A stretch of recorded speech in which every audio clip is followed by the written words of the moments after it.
Ya te aviso. Ya. Muy buenas noches.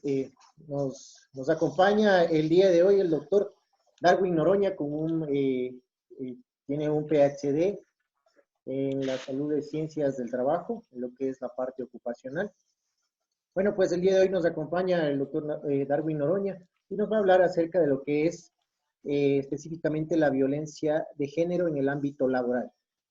Darwin, muy buenas noches, gracias por aceptar la invitación esta noche. El espacio es tuyo, por favor. La modalidad es, solamente tenemos unas 3 o 4 preguntas y igual si tú deseas, puedes parar en cualquier momento y dar cualquier aclaración y consideremos el tiempo que tenemos en la plataforma. Darwin, es todo tuyo el espacio. Muy buenas noches. Buenas noches, muchas gracias, compañero Julio. Bueno, este tema de la violencia y con perspectiva de género es un tema muy amplio y es un tema que merece tal vez de un trabajo más sostenido en el tiempo, ¿no? Vamos a tratar de ser lo más, de expresar las principales categorías del mismo fenómeno de la manera más resumida por el tiempo, ¿no? Por el tema del Zoom. Bueno, vamos a comenzar de una manera un poquito rápida. La violencia, ¿no? La violencia que habíamos hablado de que tiene el título de esta pequeña reunión que nosotros tenemos y que se puede aterrizar en una violencia laboral, ¿sí? Tiene 3 aristas importantes que se han estudiado bastante y todo aparece justificado en la Declaratoria de los Derechos Humanos que se firmó en París, en donde establecieron los principios que rigen la dignidad humana y establecieron ahí los principales derechos que toda persona tiene. Entonces, con esta Declaratoria Universal de los Derechos Humanos, ¿qué es lo que nos dicen? Nos dicen que todas las personas tenemos los mismos derechos y las mismas responsabilidades. Y bueno, si esto terminara así, pues sería muy fácil la situación, ¿no? Bueno, no tan fácil, pero sería tan fácil como decir, yo tengo estos derechos, yo tengo estas responsabilidades, yo cumplo esto, tú cumples los tuyos y se termina la situación. ¿Qué es lo que pasa? Existen capacidades disminuidas en la población. Y al existir capacidades disminuidas, es decir, personas que no tienen acceso a educación, a vivienda, a seguridad, esto hace que esas personas sean relegadas y que no puedan tener derecho, más bien tener acceso a esos derechos humanos. Y aquí aparece el segundo constructo que es importante, que se llama equidad, que no es lo mismo que igualdad. La equidad es el interés son los esfuerzos que hace la sociedad para luchar contra esas capacidades disminuidas, contra esas limitaciones, para que todo el mundo esté en las mismas condiciones y esté en la capacidad de asumir esos derechos que son propios y, como le digo, inalienables y propio de la dignidad humana. Entonces, usted recordará, si me estoy refiriendo a personal de talento humano y ha hecho procesos de selección de personal, existen las llamadas ¿cómo se llaman? Acciones afirmativas. No sé si he escuchado. Esas acciones afirmativas se pueden aterrizar de la siguiente forma en el siguiente ejemplo. Yo saqué, al final tengo 98 puntos para ser, qué sé yo, técnico en seguridad y salud con un nombramiento SP7 1676, pero resulta que mi persona que me sigue atrás tiene un punto menos, pero le van a dar 3 puntos más porque se puso afrodescendiente. Entonces, ¿usted qué dice? ¿Igualitario o no igualitario? ¿Equitativo o no equitativo? Bueno, no sería igualitario, pero sí sería equitativo, ¿no? Entonces, sí se da cuenta, esas acciones afirmativas lo que hacen es tratar de que todos estemos a la par, para que todos nosotros podamos acceder a esos derechos. Entonces, por lo general se hace acciones afirmativas con ese grupo que es históricamente excluido, en donde aquí aparecen afrodescendientes, el tema de discapacidad, etcétera, ¿no? Yo le había dicho que si era equitativo. Usted tal vez hubiera pensado que, bueno, puede ser equitativo, pero no es justo. Y aquí es donde aparece la tercera categoría. Entonces, estamos hablando de igualdad, de equidad, y aquí viene la otra parte que es justicia. Y la justicia puede verse desde 2 formas, desde la aplicación de la normatividad, de la ley, ¿no? Se tiene que cumplir a rajatabla. Pero también hay una parte que es de perspectiva interna o de comparación en lo que a mí me parece justo y lo que no me parece justo. Entonces, en función de las valoraciones que una persona hace de todos los días, yo puedo ver que es justo y lo que no es justo. Entonces, aquí aparecen tres, como le había dicho, macroconstructos que son la igualdad, los derechos y la justicia. Esas tres situaciones, esos tres variables se encuentran interrelacionándose una con otra en los ambientes laborales. Y tiene muchísimo que ver con la siguiente variable, que es la violencia, ¿no? La violencia no es otra cosa sino una forma que nosotros los seres humanos tenemos de relacionarnos. Nosotros interactuamos a través de violencia. Si usted busca en la Real Academia va a encontrar que es una forma de actuación en la cual una persona que por lo general tiene más poder, cualquier tipo de poder, puede ser físico, puede ser psicológico, trata de causar dolor, sufrimiento a otra persona que por lo general es más vulnerable, ¿ya? Y aquí aparece otro tema que se llama la vulnerabilidad. La vulnerabilidad es la capacidad disminuida que la persona tiene, se relaciona bastante con el tema de la equidad, es la capacidad disminuida que nosotros tenemos de luchar contra los peligros, de hacer frente a los peligros y de anticiparnos a los peligros, ¿cierto? Entonces, si usted, de todo lo que yo le dije, yo le pongo un ejemplo y le digo, ¿qué persona es más vulnerable? ¿Un afrodescendiente o un mestizo, digamos, o una persona, entre comillas, rubia, colorada? ¿Ya? ¿Quién es más vulnerable? Hablemos solamente de niños, ¿no? ¿Un niño o una niña? ¿Quién es más vulnerable? ¿Un niño que tiene síndrome de Down o un niño que, entre comillas, es normal? Entonces, la vulnerabilidad también aparece, y aparece, como le digo, como un factor que está determinando, aumentando la probabilidad para que se dé este tipo de violencia, ¿no? Esta violencia le vamos a ver en los ámbitos laborales de tres formas. La primera violencia es violencia por género, la otra es por discapacidad y la otra es por interculturalidad.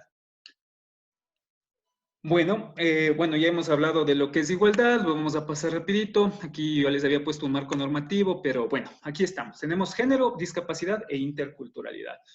Entonces, si usted se fija, el tema de género se ha hablado bastantísimo, el tema de género, ¿no?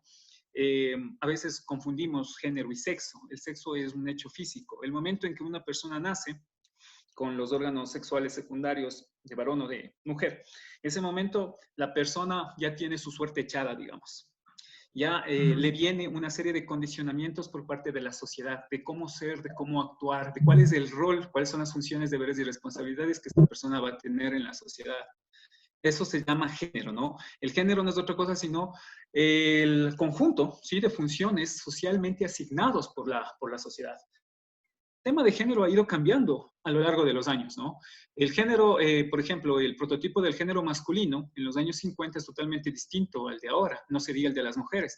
Hemos avanzado con saltos impresionantes, por lo menos los últimos 20, 10 años, en políticas de inclusión de género. Antes era inconcebible, por ejemplo, que una mujer esté en funciones de gerencia, de dirección en las unidades administrativas, en las empresas, en los ministerios. Era impensable esa situación. Era impensable también de que la cuota de mujer sea muchísimo más alta actualmente en carreras que eran tradicionalmente de los hombres, ¿no? Como por ejemplo medicina. En donde nosotros trabajamos tenemos todavía ese sesgo. Tenemos el tema de carreras de metalmecánica, electrónica, en donde todavía existe mayor concurrencia de hombres que de mujeres. Pero también se puede dar al contrario. Tenemos una carrera que se llama Tecnología en Desarrollo Integral Infantil, en donde la proporción es de 95 a 5, 95 mujeres por 5 hombres, ¿no? Entonces, este tema de género ha ido escalando en función de de otra variable que se llama el patriarcado machista, que usted también ya debe haber escuchado. Y el patriarcado machista no es otra cosa sino una forma de concebir la realidad y de actuar conforme a ella. Esto comienza desde la división de trabajo por sexo, ¿no? Usted sabe, hubo un momento en que se clasificaron muy bien los roles de trabajo. Las mujeres se quedaban en casa, eran agricultoras, muchas veces recolectoras, y los hombres salían a cazar. Posteriormente, el patriarcado lo que hace es tomar en cuenta muchísimo la fuerza que tiene el hombre, que eso sí diríamos que es una diferencia que todavía es notable, que somos más fuertes, tenemos mayor tejido muscular, mayor desarrollo en esa situación, y esto hace que el patriarcado tenga un objetivo primordial. ¿Cuál es ese objetivo?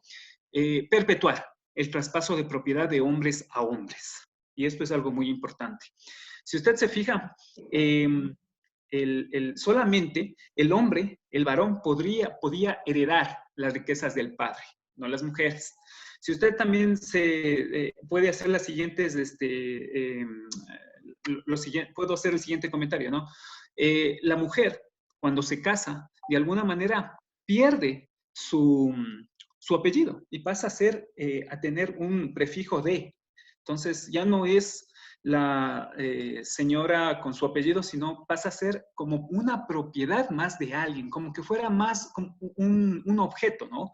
Si usted se fija también en el ritual del matrimonio, el momento no es un hombre el que le entrega un objeto a otro hombre, ¿sí? Es como que el mismo hombre le está entregando ese commodity, ese objeto a otro hombre, perpetuando así ese estereotipo. Entonces el tema del patriarcado comenzó desde ahí, pero no es sino hasta el aparecimiento de las grandes religiones monoteístas, en donde esto comienza a consolidarse muchísimo más. Si usted se pone a pensar, ¿no? ¿Qué nos dicen las escrituras? Por ejemplo, el Génesis, ¿no? Nos habla de que la mujer fue una de las partícipes para que se dé este pecado original. Y de aquí para adelante, la mujer sale como la perniciosa, la culpable de todo, el individuo que tiene que ser controlado y que debe ser castigado cuando no se somete a la voluntad del hombre o de este patriarcado. Entonces se van construyendo muchísimos constructos, muchísimas formas, muchísimos estereotipos. La mujer comienza a ser vista solamente como tres funciones, básicamente. La de reproducción sexual, satisfacción sexual de los hijos, de los esposos, la crianza y también el trabajo no remunerado del hogar, el trabajo de estar limpiando, de estar aseando la casa, ¿no? Comienza a haber entonces, como le digo, una suerte en donde se van estableciendo bastantes arquetipos, bastantes concepciones, muchísimos culturales de lo que es mujer. Y comienza a haber muchísima estigmatización. Ahí también recuerdo el tema de los pagos, ¿no? Los pagos son los lugares lejanos que estaban fuera de los centros, de las comarcas, en donde ahí era la mujer, el protagonismo de la mujer era muy importante porque las viejecitas, las mujeres adultas, las mayores, utilizaban el conocimiento empírico de las plantas, de lo tradicional, de lo natural, para el tratamiento, para la curación de enfermedades. Eso al enterarse la iglesia dijo, eso porque están amenazando mi institucionalidad machista. Entonces comenzó el tema de la cacería de brujas y por eso es que también se les llaman paganos a la gente que no se adecúa con el tema religioso y apareció luego el martillo de las brujas, que es un compendio estructurado, pormenorizado de cómo castigar, de cómo detectar y luego cómo quemarles a las mujeres. Entonces, durante todos esos años de la Inquisición, pues se vivió pues atrocidades, ¿no? Y de hecho todavía, si bien ya no tenemos esas prácticas, todavía seguimos condenando a las mujeres. El momento en que llegamos a hacer una disputa, a tener que conversar sobre si las mujeres tienen derecho o no en algunos países de ir solas, ¿no? A eventos deportivos, por ejemplo, si tienen que conducir autos por sí solas, entonces todavía vemos que existe todavía el tema de la quema. Ya no todavía, como les estaba diciendo antes, todo atroz, sino ahora netamente simbólico inclusive, ¿no? Y en lugares, como digo, todavía no se respetan esto. Bueno, entonces, básicamente, este bagaje que yo le acabo de contar, esta línea temporal, ha hecho que existan bastantes estereotipos. ¿Y qué es un estereotipo? Un estereotipo es un fenómeno que tiene tres aristas. El primero, todo este estereotipo va a tener una parte cognitiva, una parte de conocimientos. ¿Quién nos indica esa parte de los conocimientos? La infancia, la crianza. ¿Cómo nos han educado nosotros, los padres? Cómo desde pequeños nos comienzan a decir, bueno, las mujeres hacen esto, los hombres hacen esto, ese comportamiento no es adecuado, no solamente con el género, vamos con la parte de discriminación. Los afrodescendientes de esto, los indígenas de esto, aquello, tratemos de mejorar la raza, etcétera, etcétera, ¿no? Pero luego viene un componente que se llama un componente afectivo. Dentro de ese conocimiento, esa información que yo tengo ya para discriminar, para saber que una persona vale más que otra, no por sus características definitorias, sino por sus aspectos, sus situaciones externas. Esa parte afectiva, ¿no? La parte afectiva que me produce en mí una serie de efectos, como por ejemplo el asco, la denigración, el hacerme a un lado. Y eso se materializa en la tercera parte que se llama la parte conductual, que ya es la discriminación como tal, ¿no? Como le había dicho, no es solamente cogénero, estamos hablando de discapacidad en los trabajos, en todos los lugares. Nosotros también discriminamos, hacemos violencia por el tema de discapacidad y finalmente por interculturalidad, ¿no? Por los pueblos, las nacionalidades, los rasgos, etcétera. Entonces, todo esto se está dando en esa violencia, que como le digo, es una forma de interacción que nosotros tenemos con otras personas, en la cual por lo general existe una persona con mayor poder que somete a una segunda persona, a un grupo de personas, para causarle dolor, sufrimiento, llanto e Darwin, imponer. una consulta. En la lámina anterior había, te referías a en la lámina anterior, tú te referías a la vulnerabilidad. Si hablamos Sí. de vulnerabilidad, estaríamos también hablando de un contexto social. ¿No sería lo mismo no ser vulnerable en una sociedad en la que todos son personas de una raza negra y está una persona blanca de ojos azules, alta, Sí, sí. a diferencia que, o viceversa, ¿no? Entendería que la vulnerabilidad también tiene que ver bastante con el contexto social. Claro, de hecho que sí, son construcciones, son maneras de concebir.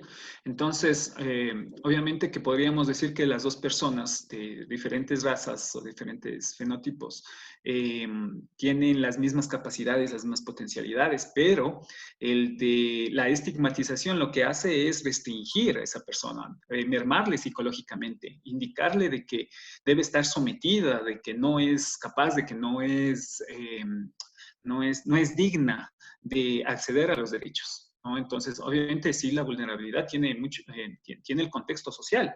Entonces, no solamente es el tema de que yo nazca con una minusvalía, con una discapacidad para tener la vulnerabilidad, sino que yo pertenezca a un grupo históricamente excluido, como le había dicho en el tema de los afrodescendientes. Es por eso precisamente que la equidad, el deseo de la sociedad para nivelar todas estas situaciones hace que a través de las acciones afirmativas nosotros nivelemos y tratemos de ajustar esas limitaciones que estas personas han tenido. Y Darwin, Entonces, como le decía, respecto a sí. esto que se quedó un poquito suelto, pero ya es ya para cerrar esta pregunta, consideraríamos entonces que el fenotipo está sobre el genotipo en cuanto en la sociedad para cuando se trata de violencia. ¿Estaríamos hablando así? Claro, el fenotipo son las características externas, ¿no? Que yo veo, es el que cambia. Por ejemplo, yo puedo haber nacido con un fenotipo de piel blanca, pero la exposición al sol me oscureció. Claro, el fenotipo es la forma en cómo nosotros, es el tema de la hipersexualización. ¿Qué es la hipersexualización? Ahí, con eso tal vez contesto. La hipersexualización es otra cosa sino definir al aspecto, a la forma como tú te ves, ¿sí? A la atracción física como una cualidad que va por encima de otra cualidad definitoria. Y esto lo vemos en todo lado, le vemos en el merchandising, le vemos en el momento en que vamos a comprar llantas. ¿Qué tiene que ver una mujer semidesnuda vendiendo llantas? Lo vemos en el momento en la selección de personal, ¿sí? El mismo tema, el mismo momento en que nosotros decimos, ¿no? Que debe poner una foto de cintura para arriba o cuerpo entero, en ese momento ya estamos hipersexualizando.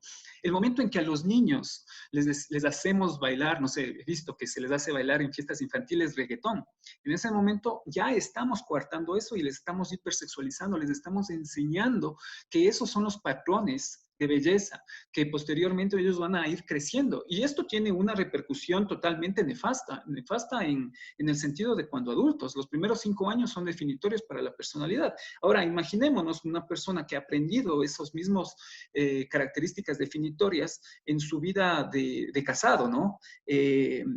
Siempre va a propender de que su mujer, no sé, tenga 90, 60, 90, de que tenga cuerpos que son totalmente irreales, ¿no? Entonces, esto está mermando la forma en cómo nosotros nos relacionamos con las personas y definiendo patrones de conducta que luego son nefastos. Ahora, usted tal vez esté pensando, pero estamos alejados al tema, el tema laboral. No, realmente todo esto luego se va a confluir, perdón, en el tema laboral, porque si usted no se ha dado cuenta, todo lo que hemos hablado, esas características, el tema de crianza, el patriarcado machista, los estereotipos, la misoginia, están presentes en el día a día. ¿Cuál es el problema? Aparece otra cosa que se llama naturalización de la violencia. La naturalización de la violencia no es otra cosa sino vivir todos los días con el agua al cuello, pero como es normal, no me doy cuenta que es algo malo, ¿no? La naturalización hace que aparezcan formas de comportamiento que son totalmente deslenables, son surreales, son despreciables, pero yo no me doy cuenta de que existen. Porque como todos los días pasa, pues yo los asumo como normales. Los chiflidos, las insinuaciones sexuales, el qué bonita te ves, mamacita, mijita. Y esto no solamente, ojo, no necesariamente puede ser solamente con las mujeres. El tema de la violencia de género también puede ser con los hombres, puede ser con los varones. Como les había indicado en el curso que nosotros damos en la carrera de tecnología en infantil, de desarrollo infantil, la proporción es 95-5, son 5 hombres por 95 mujeres. Entonces, nosotros hemos visto que ahí también se pueden dar estas características, ¿no? Las mujeres acosándole al hombre, ¿no? Diciéndole, ay, pero habla como hombre, papito, mijito, lo que sea, ¿no? Entonces, todas esas cosas es violencia de género. Eso netamente es una violencia. Obviamente que la mujer tiene mayor probabilidad de ser vulnerada, es obvio, ¿no? Porque el sistema lo ha hecho así. El patriarcado y toda la línea temporal que hemos vivido, que hemos referido rapidísimo, lo ha hecho así, ¿no? Todavía tenemos bastantes problemas. Por ejemplo, usted, no sé si se ha dado cuenta, la mujer gasta muchísimo más en salud que el hombre. ¿Sí? Por el mismo ciclo menstrual, por el mismo ciclo biológico que tiene la mujer gasta más dinero y tiene mayor probabilidad de enfermarse que los hombres. Esto hace también que las políticas de inclusión económica social que ha vivido el Ecuador han permitido quitar, por medidas equitativas, el tema también de mayor ingreso, mayor participación de la mujer en el trabajo y en la educación. Todavía no estamos en temas equitativos, todavía no hay igualdad, pero se ha avanzado bastante. Yo recién visité México y en México están aplaudiendo fuertemente a países progresistas en temas de violencia de género como el Ecuador, que como digo, han avanzado bastantísimo. Mucho. Todavía no es todavía lo ideal, pero en relación con Latinoamérica, Ecuador está muy bien posicionado en esto, ¿no? Tiene buenas leyes, tiene muy buenas leyes que tratan de prevenir o disminuir la probabilidad de violencia contra las mujeres. No digo que esto sea el paraíso tampoco, porque todavía falta muchísimo por trabajar. Y de hecho, la violencia laboral que nosotros vivimos día a día hace que tengamos estudios como el que le voy a contar en el instituto, en el Instituto de Educación Superior, en donde nosotros estamos trabajando. En un estudio arrojó que las mujeres tienen 7 veces más probabilidad de sufrir violencia que el hombre. Imagínense lo que son 7 veces más. Entonces sí es algo que todavía nos preocupa bastante. Y de hecho es un tema que tiene que ser revisado todos los días. Yo por ahí en alguna de las charlas que daba decía que en uno de estas socializaciones y sensibilizaciones, yo les había dicho a los mismos profesores, les conté sobre esto, les dije, vea, el cambio tiene que venir por uno, démonos cuenta de las situaciones que estamos haciendo. ¿Qué es lo que pasó? Al día siguiente, otra vez, un profesor enfrente mío acosándole a la compañera. Por venir vestida. La mujer puede venir vestida como quiera, puede venir vestida desnuda, que no teníamos por qué estar comentando acerca de eso, ¿no? Pero, bueno, eso nos dice que o nos da la luz de que es un trabajo de todos los días, ¿no? Bueno, verán, bueno, sexo, género, orientación sexual. Orientación sexual es otra de las cosas que en el Ecuador, en los países latinoamericanos, nos encanta discriminar. Aquí la orientación sexual, obviamente, es el grado de atracción que usted tiene hacia otra persona, pero esa otra persona puede ser de su mismo sexo, homosexual, lesbianismo, puede ser de su sexo opuesto, puede usted es un heterosexual, o puede ser ambos, ¿no? Inclusive hay una categoría en donde hablan de que ni siquiera una persona puede tranquilamente no tener una orientación sexual, ¿no? Lejos acá de venir a decir que si es bueno y si las personas tienen derechos y todo el revuelto que se dio, me acuerdo, hace algunos meses, el tema del matrimonio homosexual, en donde creo que la pareja también ya se divorció y lanzaron un montón de cuestionamientos. Eso precisamente es lo que se trata de evitar, ¿no? De que exista ese odio o de que por lo menos se entere la otra persona que es ilegal que por su hecho, por el hecho de tener una condición sexual distinta, alguien pueda o trate de violentarle solamente por eso. Entonces eso ya es, como digo, un delito, ¿no? ¿Qué más tenemos por acá? Bueno, orientación sexual, bueno, esto creo que ya habíamos hablado. ¿Ya? Esto ya hablamos un poquito de, aquí esta lámina está diciendo toda la línea temporal que habíamos hablado. Otra cosa importante, la mujer, gracias a la mujer se dieron muchísimos avances en el tema médico, pero como le digo, por todo el tema que habíamos hablado, no se le ha dado el aplauso que merecen, ¿no? A nivel de la historia, estamos hablando en historia, ¿no? Bueno, luego viene el trabajo. Usted sí sabe, ¿no? La palabra trabajo viene de es curioso, viene de una palabra que simbolizaba, o más bien que hace referencia a un objeto medieval de tortura, que es el tripalium. Todos los herejes o los que no se sometían a las leyes les ponían en ese tripalium para que sean desollados, para que vengan las aves carroñeras y les coman. Entonces ya intrínsecamente nos están diciendo que el trabajo es un sufrimiento, es un suplicio, ¿no? Bueno, pero por ahí, bueno, esto era un ejercicio. Entramos entonces al tema de violencia laboral o móvil, ¿no? La violencia laboral. La violencia laboral no se la conoce como tal, sino hasta la mitad del anterior siglo, en donde vamos a ver que hay unos trabajos de Heinz Lehmann que comienzan a establecerle como tal. Pero de hecho siempre ha existido la violencia laboral. Lo que pasa es que recién le hemos nosotros calificado y nos hemos dado el nombre y le hemos dado el verdadero, todavía no sé si es el verdadero interés interés y cuidado que debe tener esto, sobre todo su prevención. Todo comienza con Konrad Lorenz. Él primero no es un psicólogo, él es un etólogo. Es una persona que se encargaba de estudiar el comportamiento de los animales. Y Konrad Lorenz, usted tal vez le conozca, antes vendían en algunos lugares pósters. Entonces, por lo general había este póster de él caminando atrás de una hilera de patitos.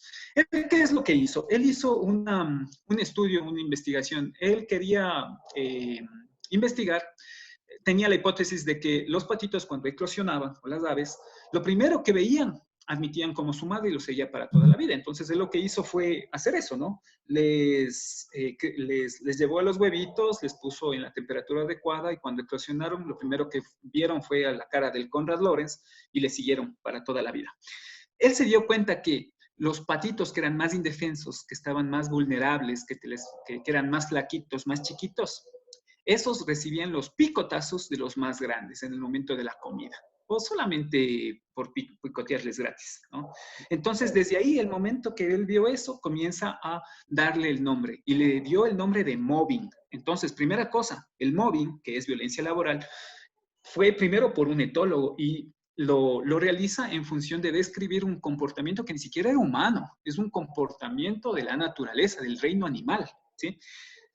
Y para indicar de que el mobbing es un comportamiento que trata de lastimar a los más vulnerables, ¿no? ¿Qué es lo que pasa luego? Posteriormente existen otros trabajos. Perdón.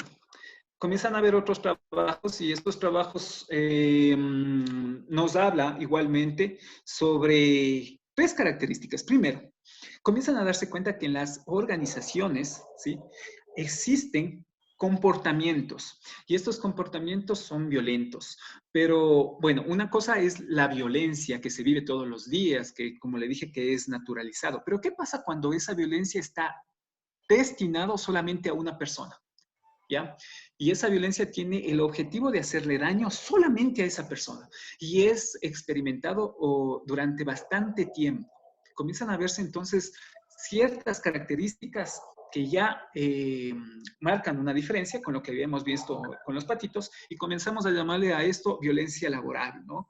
Y en Colombia, que es un país muy adelantado en temas de normativa en cuanto a riesgos psicosociales, ya para el 2006 tipifican en sus códigos como delito la violencia laboral. Ahorita no es delito. Nuestra ley por lo menos no tiene codificado o penalizado esta violencia. Usted le toca irse al Código Integral Penal. Aquí en Colombia ya lo tienen tipificado como violencia laboral y lo determinan como una conducta que es persistente, demostrable, en donde la víctima va a sentir miedo, intimidación, terror y angustia, ¿sí?, a causar perjuicio laboral y genera desmotivación en el trabajo y le induce a renunciar a la misma persona. Esto ya lo tienen, ¿cómo es esto, Colombia? Bueno, aquí en el Ecuador están tratando de sacar una ley de seguridad y de salud, pero me parece que no topan esta parte, ¿no? Esperemos que algún rato se haga, ¿no? Bueno, y esto me hace acordar de un tema también, ¿no? En la universidad, algún rato hubo un tema de denuncia a un profesor. Usted sabe que ahora todo se viraliza, ¿no? Y le habían visto ahí en un video al profesor decir, frente a sus alumnos, decir, ¿saben qué? A las mujeres no hay que aguantarles que hagan nada. Hay que imponernos, porque a la mujer se le hace así, y haciendo con pisadas, ¿no? Y se las debe maltratar y no sé qué. Entonces, imagínense, toda la comunidad educativa saltó y dijo, ¿cómo es posible que un docente, investigador, haga estas situaciones? Y hicieron una carta, llamaron a los medios. Y el tema se hace más interesante 2 semanas después cuando se evidencia todo el video. Y el señor lo que había dicho es, muchachos, yo no quiero que ustedes sean como esos típicos machistas, misóginos, que deben desaparecer del planeta, que dicen, a las mujeres hay que hacerles así y que no sé qué y no sé cuánto, ¿no? Bueno, esto que me acuerdo es para ejemplificar el otro tema que se llama también discriminación positiva. O sea, siempre cuando nosotros, luego ya cuando entremos a los protocolos de prevención de violencia, siempre existen 2 actores que siempre se llaman o tienen el prefijo de presunto. Hay la presunta víctima y el presunto victimario, ¿no? Entonces, también las leyes y todo el principio de justicia ampara y establece que todas las personas son inocentes hasta que no se demuestre lo contrario. Para el Ecuador, nosotros tenemos la definición de acoso, sí tenemos una definición de acoso, y que nos habla de que el acoso laboral, sí, es un comportamiento atentatorio a la dignidad, reiterada, potencialmente lesivo, sí, en detrimento o en menoscabo, en maltrato, en humillación a una persona, ¿no es cierto? El acoso podrá considerarse como una actuación discriminatoria cuando sea motivado por una de las razones enumeradas en el artículo 11.2 de la Constitución de la República del Ecuador. Bueno, sí tenemos la definición de acoso laboral para nuestro país, en el Código de Trabajo, en la Ley Orgánica de Servicio Público y su reglamento. No existe la figura como tal de violencia laboral. Entonces, cuando nosotros teníamos que hacer sanciones o alguna situación, nos tocaba ir a Constitución. Lo maneja de manera muy general, ¿no? Sí hay en el tema del código laboral. Vamos a adelantarnos un poquito. Estas láminas que nosotros tenemos acá hacen referencia a un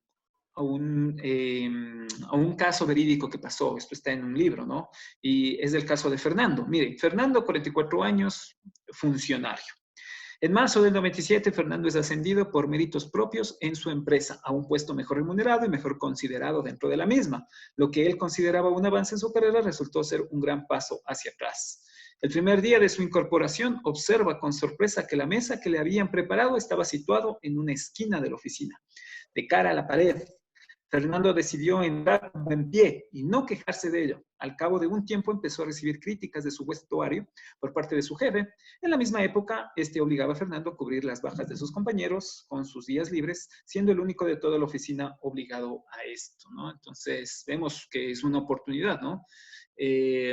Una persona tiene un nuevo trabajo, va con mucho miedo, de hecho es un generador de estrés per se, pero ¿qué hacemos en la oficina acá, en el ejemplo que yo estoy totalmente seguro que no pasa en los centros maravillosos de trabajo que ustedes tienen? Bueno, la gente no fue muy hospitalaria, no fue muy fraterna, sino que desde el principio ya comienzan a mostrar este tema de la violencia. Primero, cuando alguien deja un puesto, lo que hacemos es coger las mejores sillas, le dejan lo más viejo, tal vez ahí la silla sin una pata, etcétera, ¿no? Pero hasta ahí no es violencia laboral. Fernando, al tener conocimientos avanzados de informática, en comparación con sus compañeros, realiza más volumen de trabajo que estos. Este hecho no sirvió para que su situación cambiase, ya que su jefe decidió ponerle de ejemplo para todos, de forma que cuando había que regañar a alguien, siempre era a él, aunque no tuviese nada que ver con lo sucedido. Cuando Fernando recriminó a su jefe de esta actitud, este respondió que era tan buen trabajador que sabía que podía regañarle sin problema, que no alcanzó a leer. Que gracias, no, ya me pasé. Que era tan buen trabajador que sabía que podía regañarle sin problema, que no pasaba nada porque de vez en cuando él fuera cabeza de turco de la oficina. Bueno, no me quieras tanto, ¿no? Entonces, aquí primero una cosa, las personas que mejor hacen sus cosas, que tienen un desempeño superior al resto, ¿cómo se les premia?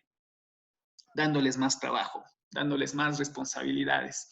Entonces, aquí comienza a haber pues una desestabilidad, ¿no?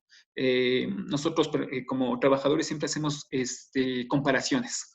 Siempre queremos que nuestra remuneración, que no necesariamente es solamente económica, puede ser emocional, sea igualitaria con el ímpetu que usted le pone con el trabajo, con el esfuerzo y la remuneración, con el esfuerzo que usted pone. Si estas dos cosas no son iguales, pues comienza una persona a estresarse. Entonces, primero acá él comienza a tener bastantes problemas porque de hecho era un buen trabajador. Y segundo, le ponen de cabeza de turco, como dicen, le ponen de ejemplo, le hacen quedar mal, todavía no le humillan, pero ya comienzan a humillarlo.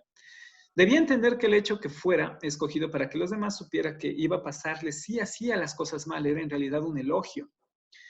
Bueno, a pesar de ser un empleado de la oficina con más conocimientos informáticos, se le retira la instalación de CD de su computador. Bueno, anteriormente cuenta la leyenda que las computadoras venían con CD y le quitan. Convencido de que cuando no estaba en la oficina, Fernando lo usaba para jugar. Igualmente retira los teléfonos de su mesa, tardaba mucho en realizar las gestiones por teléfono. Cuando llegaba el reparto del periodo de vacaciones, él era el último en saber lo que le había tocado y siempre se enteraba gracias a algún compañero, nunca a través de su jefe, ¿no? Entonces, acá también ya comienza a haber un tema discriminatorio en la repartición o en la socialización de las vacaciones. No le dejan a él saber cuándo le toca las vacaciones, sino que es a través de terceros que él se entera. Fernando nunca conocía a través de qué tal iba de trabajo global de las oficinas, sí, ni el suyo propio, no sabía, no tenía retroalimentación.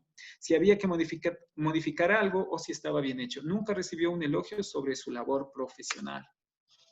Todas estas manifestaciones del jefe, que como hemos referido, han sido no de un día, sino que han sido durante un tiempo prolongado, sucedieron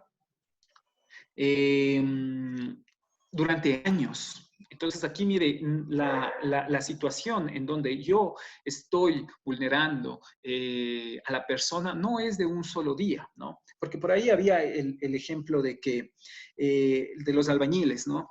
En los albañiles es una de las profesiones en donde tal vez no haya violencia laboral. porque ellos lo resuelven a golpes, se dan golpes en ese rato y lo resuelven. También en esta profesión, no es que después de comer va el jefe y les dice, bueno muchachos, he visto que ustedes han terminado de ingerir sus alimentos. Les propongo comedidamente que empecemos otra vez con nuestras funciones. No les dice así, les dice, a ver, vagos, sinvergüenza, se ponen ahorita a trabajar.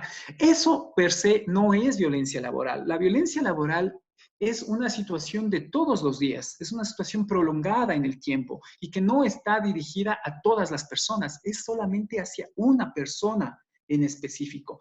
Entonces, en este caso, como usted lo puede ver, Fernando es el que está recibiendo o que está pagando los platos rotos, es la única persona a la cual su jefe lo trata de manera distinta, lo menoscaba, lo humilla. Esto se considera, ya se comienza a considerar violencia laboral. Entonces, si un día el jefe le llama y le dice, ve, ¿sabes qué? Tu trabajo es una porquería. No es violencia laboral, ¿sí? Eso es muy importante que se entienda la diferencia, porque tal vez sea una mala forma o una forma no adecuada de liderazgo que tenga el jefe, pero no es violencia. La violencia es algo sistemático, es algo permanente en el tiempo, con la intención de causar dolor, sufrimiento y sobre todo con el último objetivo de que la persona renuncie y que se entienda de que la renuncia no es por los ataques que se ha tenido de manera sostenida, sino que ha sido por su propia ineptitud, por su propia culpa, ¿ya? Fernando, que en su puesto anterior había acudido a trabajar incluso estando incapacitado, la única que estuvo, empezó a incapacitarse por pequeñas enfermedades y dolores inespecíficos como gripes, dolores de cabeza y de espalda. Entonces, esta es otra de las características muy comunes de la violencia laboral. Esto se psicosomatiza, lo psicológico se hace orgánico, las personas comienzan a tener o experimentar signos y síntomas de enfermedades, por lo general son enfermedades perdón, son enfermedades cardiovasculares, son enfermedades, disminución inclusive de la respuesta inmunológica, dolores de cabeza, astenia, pérdida de apetito, pérdida del sueño, trastornos del sueño. Inclusive puede llegar hasta los famosos trastornos de estrés postraumático, ¿no? Que se puede ver y que son evidencia de personas que han retornado de guerras. Entonces, este es un tema muy crónico, muy fuerte, que tiene secuelas muy grandes. Cuando tenía uno de estos malestares, Fernando se ponía muy nervioso y a la vez, cuando no estaba en el trabajo, las recordaba con mucha tristeza y desesperanza. Esta es otra de las características de la violencia laboral. No es que llegue el viernes y se acaba el problema para personas como Fernando, ¿no? Sino que eso perdura. El hecho de que a usted le estén vulnerando su dignidad en un centro de trabajo, esto permanece con usted durante todo el día. Por eso es que aumenta la ansiedad, el trastorno ansiótico. Entonces están permanentemente pensando en eso, tienen ideas persistentes, tienen reminiscencias de los hechos que le causó dolor, que le causó humillación. Y esto también se presenta durante toda la semana, inclusive más en el fin de semana, porque en el fin de semana, a diferencia de lo que uno creyera, se va a revitalizar, se va a descargar en esos días. No, esos días continúa con la reminiscencia, que es una de las características del estrés postraumático. Y ese domingo en el que nosotros decimos, ay, qué chévere, ya falta un día para volver a trabajar. No, para Fernando es peor, porque dice, falta un día para que me vuelvan a humillar. Actualmente, Fernando lleva 2 años solicitando el cambio de puesto, que le ha sido negado repetidas veces, ¿no? Y buscando trabajo en gremios distintos al suyo. Entonces, quiere irse. Aquí otra de las cosas es otro de los lugares donde nosotros hemos encontrado en donde hay muchísima violencia laboral, son la venta de carros. Perdón, un asunto. Tenemos unos 5 minutos para esta primera parte, poder ir cerrándole para luego tener una segunda parte. Bueno, sí, por cuestiones de... ya estaba. Sí, sigamos. Sí. Sí, sí. Bueno, les quería contar, ¿no? Bueno, lo que hemos estado hablando es primero de la perspectiva de género, vimos por qué se realiza la violencia, hemos hablado de discriminación, de género y de interculturalidad, y luego le aterrizamos al tema de violencia laboral, ¿no? Ahora, tal vez fue muy brusco el cambio, lo que pasa es que como teníamos tan poco tiempo, yo me adelanté bastante, pero no piensen, por favor, que la violencia laboral únicamente la sufren las mujeres, lo sufren también los hombres. Lo sufren, es dependiendo del contexto. Por ejemplo, ahí en una entidad pública, el anterior año, encontré un testimonio de una señorita que había sufrido violencia laboral. ¿Qué es lo que había pasado? Perdón, de era un señor abogado. Él había ganado un concurso de méritos de oposición. Entonces, viene el periodo de prueba, ¿verdad? Para que pueda pasar el periodo y tener ya el nombramiento. La jefa no quería que él haya ganado, quería que quede el que estaba inmediato abajo, ¿no? Y lo que había hecho es hacerle la vida imposible durante los meses de prueba que él tenía, con hostigamiento, diciéndole una serie de epítetos. Una persona grande, una persona corpulenta, que uno podría decir, bueno, pero ¿cómo te puede llegar a ti, una persona tan grande, esas situaciones, ¿no? Él había optado por renunciar y actualmente, bueno, me había contado que cuando había salido había tenido que ir a un especialista, ¿no? Que había quedado muy, muy, muy trastornado por ese evento, ¿no? La violencia laboral, ¿sí? Esa violencia laboral sí se relaciona con el tema de género. Podríamos decir que el factor género, ¿sí? O el género, la variable género es un factor de riesgo que incrementa la probabilidad de la violencia, eso sí, ¿sí? Porque las mujeres tienen mayor probabilidad de sufrir esa violencia por todos los antecedentes que nosotros habíamos comentado. Por eso sí, ¿sí? Pero de ahí creo que quedó en la explicación un poquito, me salté de violencia ¿cómo es esto? Al tema de mobbing o de violencia de género, ¿no? Les quería contar también que de todo lo que se había investigado en las empresas de carros son los lugares en donde es más propicio este tema de violencia. Más bien, yo podría decir que en los lugares en donde se maneja unos malos incentivos para el personal. Uno podría creer que un incentivo muy importante para el personal sería el ser el empleado del mes. No sé si a ustedes alguna vez en sus protocolos de clima laboral dijeron vamos a hacerles unos estímulos a los mejores trabajadores. Eso les podría yo decir que dentro de las ciencias de salud ocupacional es nefasto, porque en vez de premiar o de dar un ejemplo al resto, lo que estamos haciendo son potenciales violentadores laborales. Le cuento, en la empresa de Caro, el primer mes, el mejor vendedor fue Juanito, mejores ventas. El segundo mes también fue Juanito, el tercero Juanito, el cuarto Juanito, se terminaba el año Juanito, el quinto año, ¿qué pasó? Le llaman a Juanito, la compañera responde la llamada, el cliente pide hablar a Juanito y la compañera de Juanito le dice, ¿sabe qué? Juanito ya no trabaja aquí porque se le encontró hostigándole sexualmente a un menor de edad. Gracias. Entonces, estos premios, ¿sí? Cuando estamos en un tipo de trabajo que es a presión, no existe un control en el trabajo, hay una saturación de las cosas que tenemos que hacer, esto en vez de mejorar o de disminuir, de ser factores eugenésicos protectores, lo que hacen es incrementar esa violencia. Y las personas podemos ser muy ruines, podemos ser muy miserables en ese sentido, ¿no? Y optar por estas prácticas que son totalmente deslinables, totalmente lascivas para la dignidad humana, porque estamos hablando ahorita de seres humanos y de derechos humanos.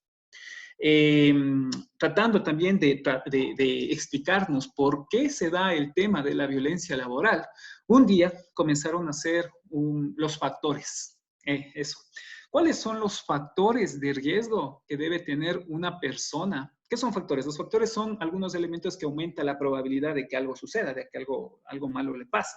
Por ejemplo, ¿cuál es la probabilidad que en este momento alguien me asalte? Yo podría decir que cero, porque estoy en mi casa y vivo en un condominio y tal. Pero ¿cuál es la probabilidad que a mí me asalten estando a las 12 de la noche no sé, en alguno de las calles, supongamos que no estamos con el tema del COVID, entonces ahí va aumentando la probabilidad, ¿no? Entonces, esos factores de riesgo, como le digo, aumentan la probabilidad de que algo pasa o disminuyen la probabilidad. Aquí pasa exactamente lo mismo. Comienzan a tratar de investigar cuáles son los factores que aumentan la probabilidad de que una persona sea violentada en el trabajo. Entonces, ¿usted qué piensa que saldría? Bueno, salen algunas cosas, ¿no? Me voy a adelantar esta cosita. Sí, entonces, para que una persona le violenten, ¿sí? Que sea una persona empática, que sea una persona afectivo, sensible, honrado, digno de confianza, ¿no? Que sea una persona concienzuda, fiable, pendiente de los anhelos, perdón, de participantes, benévolas, orientados a las personas, orientados a los clientes, deseo de complacer, trabajo a largo plazo. Es decir, mire, la investigación que se comienzan a hacer del perfil del acosado, de la víctima, son cosas positivas, ¿no? Y aquí se dan cuenta de algo. No se puede hacer perfiles de la víctima. Esto es parecido como el tema de la canción de las feministas de la culpa no era mía, sino del acosador. Es exactamente lo mismo. No podemos nosotros echarle la culpa a la víctima. Yo no puedo decir que a ti te pasó, a ti te robaron porque sacaste el celular en la calle. No, esa no debe ser nuestra forma de reaccionar ante esto. Más bien, nosotros lo que tenemos que hacer es proteger a la víctima e irnos contra el agresor. El problema no es de la víctima, el problema no es de que las chicas estuvieron semidesnudas y que fueron solas a no sé dónde y que estuvieron tomando sin supervisión de un hombre, entre comillas. No, el problema, la culpa es del agresor, ¿sí se da cuenta, no? Entonces, no es así, no podemos nosotros establecer factores de riesgo en las víctimas, más bien todos los esfuerzos deben estar muy enfocados en tratar de desarrollar políticas empresariales. Debe haber una política empresarial que coarte estas formas misóginas o no misóginas, violentas de acoso laboral, tanto hombres como mujeres, ¿no? Uno de los primeros pasos es establecer una política es solamente un parrafito en donde usted podría poner ahí, en esta institución valoramos la dignidad humana sobre otro factor y condenamos la violencia venga de donde venga, por lo tanto nos comprometemos a una vida saludable, una vida de mejoramiento de calidad de vida libre de acoso laboral, firmado por la máxima autoridad. Y eso pasado a todas las personas, a todos los compañeros de trabajadores, los compañeros analistas. Hacer un protocolo de prevención y detección y reparación de casos de vulneración de derechos humanos, de acoso laboral. Y esto no es tan difícil, esto es un documento en donde se pone una hoja de ruta de qué hacer antes, durante y después para que no se produzcan estas acciones de mobbing o de violencia laboral. Yo, si les pregunto, por ejemplo, en este momento, si ha habido en su empresa algún acto de violencia laboral, algún evento de violencia laboral, ustedes tal vez, estoy casi seguro que me digan, no hubo.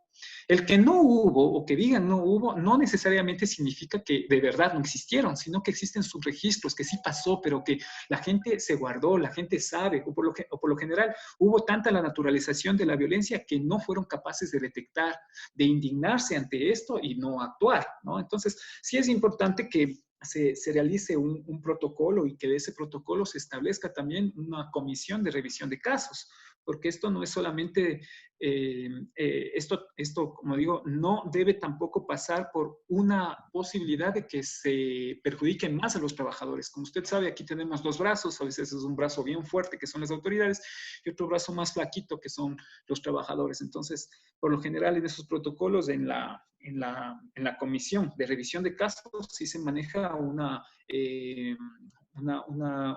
tema de participación de todos, de toda la comunidad, ¿no? Bueno, creo que me adelanté esta parte antes de que ya se nos acabe. Sí. Bueno, sí, bueno, esto ya les había dicho. Ahora bien, este tema del mobbing, como les había dicho, no necesariamente el mobbing se hace del trabajador, del jefe al trabajador, no solamente del trabajador al jefe, sino que puede ser, no, esto ya vimos, esto, comportamiento, no, esto también ya vimos, espérenme un ratito, esto. Los criterios definitorios de mobbing. ¿Cuándo nosotros decimos que es mobbing? Mobbing, cuando son conductas psicológicamente agresivas dirigidas contra una persona por parte del grupo de una persona sola. Ya habíamos hablado. Frecuencia y sistematicidad, que sea todos los días. Si a mí me insulta un día, no sé, porque se levantó mal dormido, lo que sea, no, eso no es mobbing. Mobbing tiene que ser de todos los días. Con vistas a la destrucción de una persona y la salida de la organización. Esto también es muy importante. Lo que se quiere con el mobbing es que se salga de la organización. Que desaparezca, ¿ya? Y que existan comportamientos externos verificables. Esto es lo más importante. Para que sea conocido como mobbing, tiene que haber evidencia. Ahora usted me va a decir, pero evidencia es difícil tener. A veces no tan difícil. Una vez en una corporación en donde estaban varios gerentes de la corporación, estaban esperando al nuevo dueño de la empresa. Entonces, entre ellos, le descolaban y le decían mobbing a uno de los gerentes. Y le habían mandado la notificación de esa importantísima reunión a un correo electrónico que ellos sabían exactamente que él nunca revisaba. Siempre tenemos dos correos, pero le mandan al otro correo que no reviso, ¿no? Entonces, para cuando el nuevo jefe, el nuevo dueño de la empresa iba a llegar, uno de ellos va a donde este señor que le estaban haciendo mobbing 5 minutos antes de la empresa, de la reunión, le dice: oye, señor, le dice, sí estás listo para la reunión que vamos a tener, ¿no? Entonces, en ese rato, imagínese toda la situación. Bueno, entonces aquí sí existe la evidencia de los correos, se puede entender, se puede también tener evidencia en lo que le había dicho en la sistematización de las vacaciones, que no le participan a uno de las vacaciones, ¿no? Existe, sí hay cómo tener evidencia, pero esa evidencia tiene que estar bien documentada para que luego, en el caso de que sea llevado a juicio, se pueda probar. De hecho, hasta donde yo sé, existen 2 casos en Quito de violencia laboral que el litigante, la persona perjudicada, sí logró buen puerto con su juicio, ¿no? Sí, sí se estableció que había sido violencia laboral. Como le digo, lamentablemente no tenemos una ley específica, lo que te toca es ir a código penal, ¿no? Me imagino que en ese tipo de audiencias deberá estar presente un perito psicológico también, ¿no? Me imagino. Claro, es necesario, establecer todas las pruebas que requiere el caso para que se pueda dar un dictamen, en este caso favorable a la víctima. Pero también acordémonos que siempre va a haber una presunción también del presunto agresor. Entonces, el presunto agresor tiene toda también el derecho, tiene derechos y como tal también tiene el derecho de defenderse, ¿no? Con principio de meritocracia, si es imputado por alguna falta grave o leve, también tiene que tener el derecho de justicia, ¿no? De equidad, que va a ser tratado de una manera justa. Como te había dicho, o sea, aquí puede haber jaloneos de tanto de la parte del agresor como de la víctima. También puede ser que nos estemos pasando por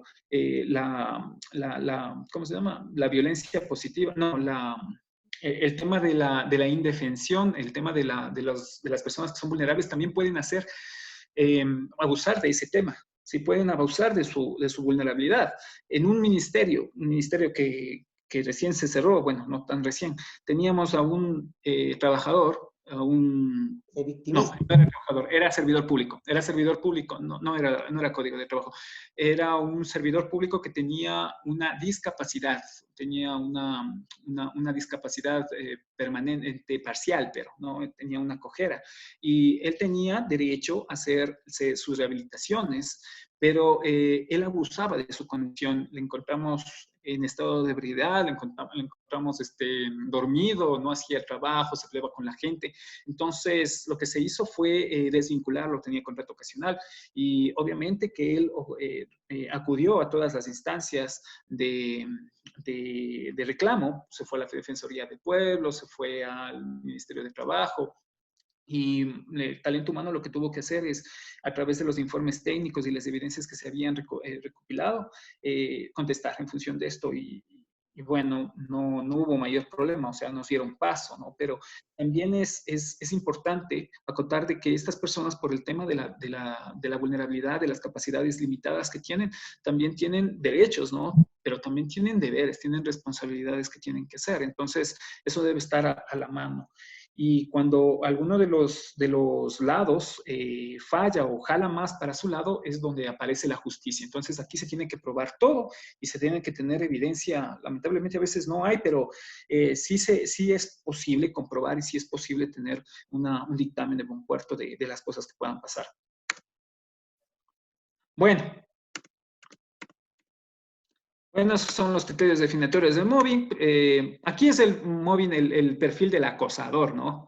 Entonces, ¿qué podríamos decir del acosador? El acosador es una persona desde el diablo con cachos, no tanto así. Hicieron también algunas investigaciones y se dieron cuenta que a veces las personas acosan, pero acosan, no digamos por maldad per se, pero sí hay un ejemplo.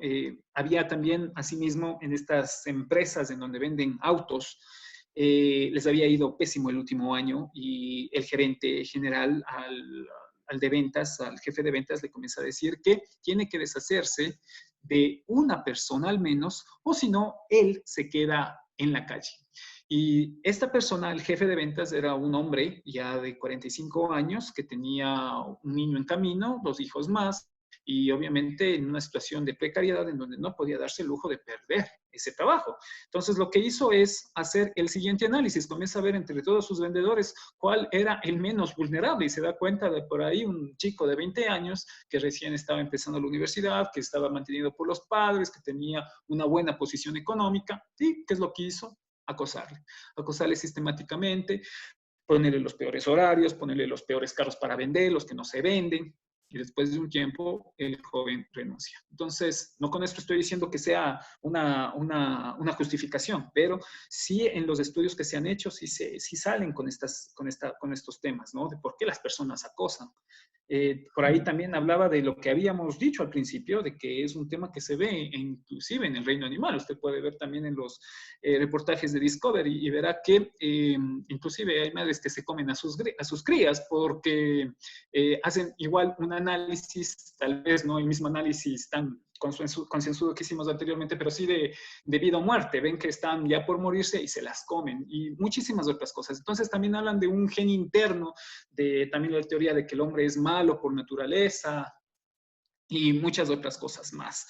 El tema de los estudios lo que nos dice es que el perfil del acosador podría ser una persona que tiene capacidad de simulación, falsa seducción, mentira compulsiva, capacidad de manipulación, envidia y celos profesionales, ausencia de modales, doble personalidad. El doctor Jekyll Hyde es más o menos de estoy bien y después estoy mal.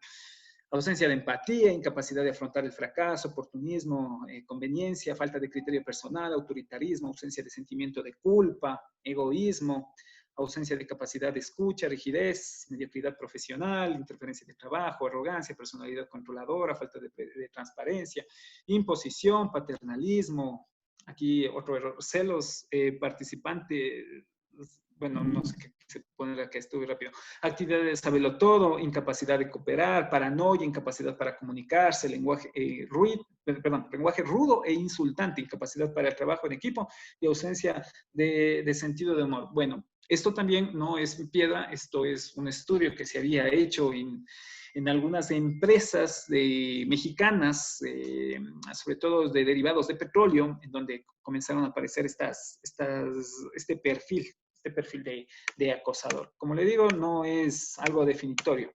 De hecho, la idea es que no debemos hacer nosotros una apología de los perfiles, sino más bien decir que cualquier persona puede ser un acosador. Es más, cualquier persona puede acosar. Cualquiera de las personas, inclusive que somos nosotros, por cualquier motivo, ¿sí? Si no tenemos un buen sistema de valores, si no luchamos contra todo el tema del patriarcado, del tema de la discriminación, discapacidad, afrodescendencia, si nos damos cuenta de la vulnerabilidad de las personas, podemos caer en esa categoría, ¿no? Ahora, ¿qué hacer frente a todo digamos, este riesgo que nosotros tenemos? Que, de hecho, dicho sea de paso, la violencia laboral es un factor de riesgo al cual las personas se pueden exponer en sus centros de trabajo, que obviamente puede estar como es esto, muchísimo más fuerte por otros temas u otros factores, como por ejemplo habíamos hablado de la discapacidad, la interculturalidad, el tema de género, lo que se debe hacer, como le digo, en primera instancia es hacer un protocolo y una política. En la política usted pone que, firmado por la máxima autoridad, que se sancionará, etc. Y en el protocolo, ese protocolo siempre debe tener 3 instancias, una parte que se llama la prevención y socialización, que es una parte de la que estamos viviendo ahorita, que es el conocimiento ni siquiera esto es técnico, esto es tema de vida, de algunos conocimientos, de algunos, ¿cómo es esto? Algunas variables importantes.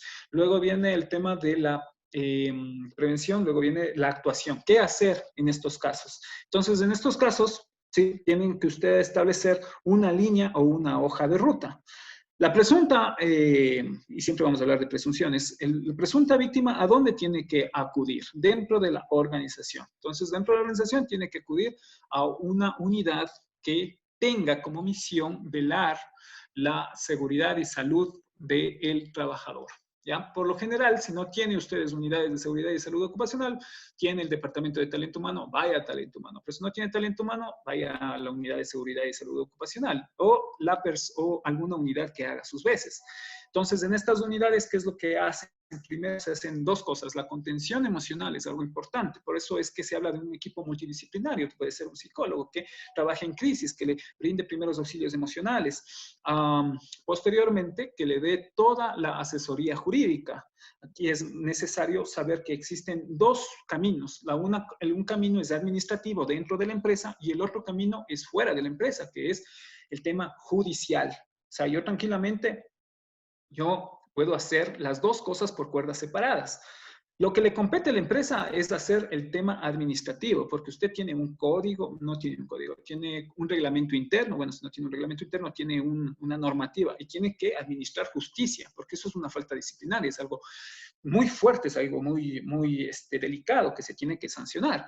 Entonces, lo que se hace es hacer un informe, pero ese informe es un informe de presunción. Entonces, en esos informes nunca ponga esto y esto pasó, porque luego inclusive hasta usted le pueden tener problemas. Lo que siempre se hace es el haría. Estaría pasando, habría sido, podría haber sido, todo ese tema de presunción.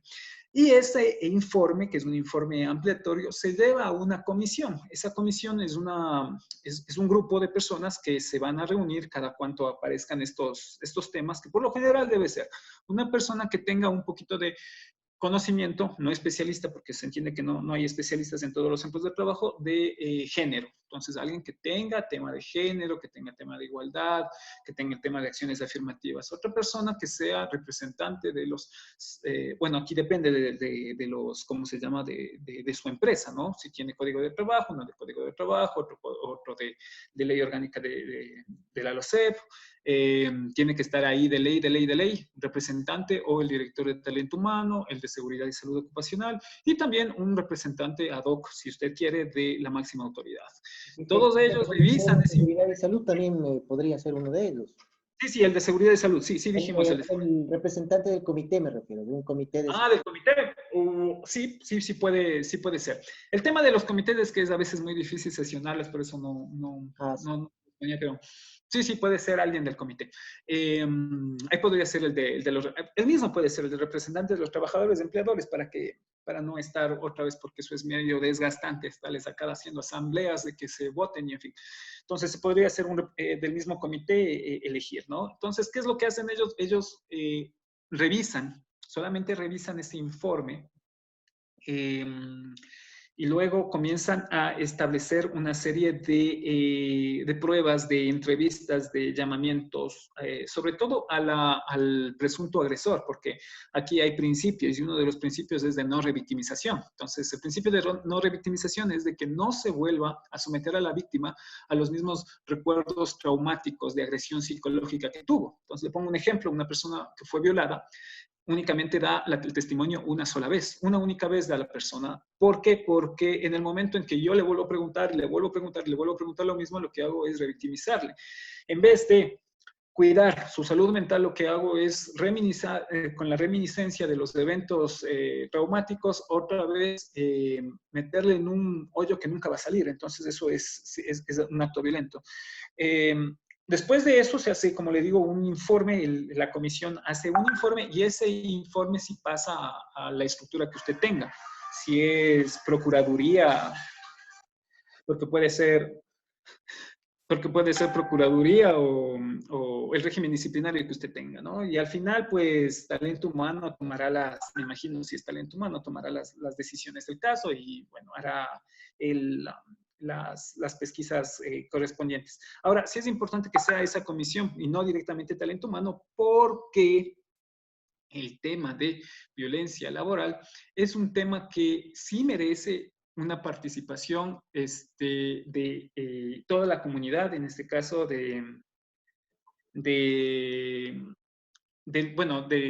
iba a decir la comunidad educativa, de toda la empresa, ¿no? Ese podría ser el protocolo, pero usted podría hacer el protocolo como usted vea, de acuerdo a las particularidades que usted tenga en el centro de trabajo, ¿sí? Y bueno, eso no es en piedra, y eso inclusive puede irse cambiando y reformando. Lo importante es que sí lo tenga y que, sobre todo, que se aplique, que se aplique bastante. Y que ¿cómo es esto? Se agote sobre todo la instancia ¿cómo es? De socialización y de información, porque sí debe haber una socialización de información. El tema ahorita de violencia de violencia laboral es un tema con subregistros, existe bastantes subregistros, ¿no? No debe ser, por favor, confundido la violencia laboral con la violencia común, ¿sí? Aquí hay un instrumento, hay bastantes instrumentos y a veces se confunden y toman instrumentos, por ejemplo, de violencia, pero de violencia naturalizada, digamos. Y bueno, y usted sale al final del día y ve los datos y dice, no, porque en mi empresa toditos son pues violentos, todos están haciendo violencia laboral.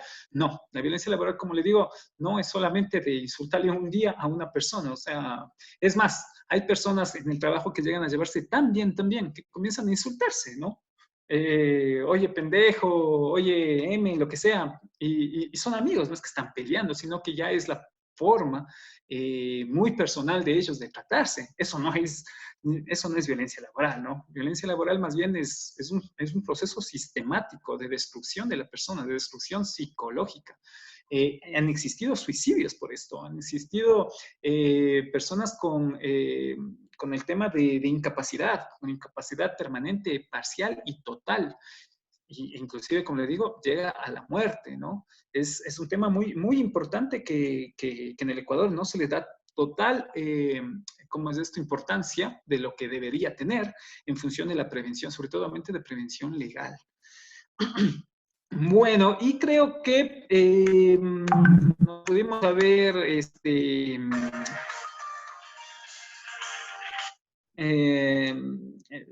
discúlpeme un segundito. ¿Aló?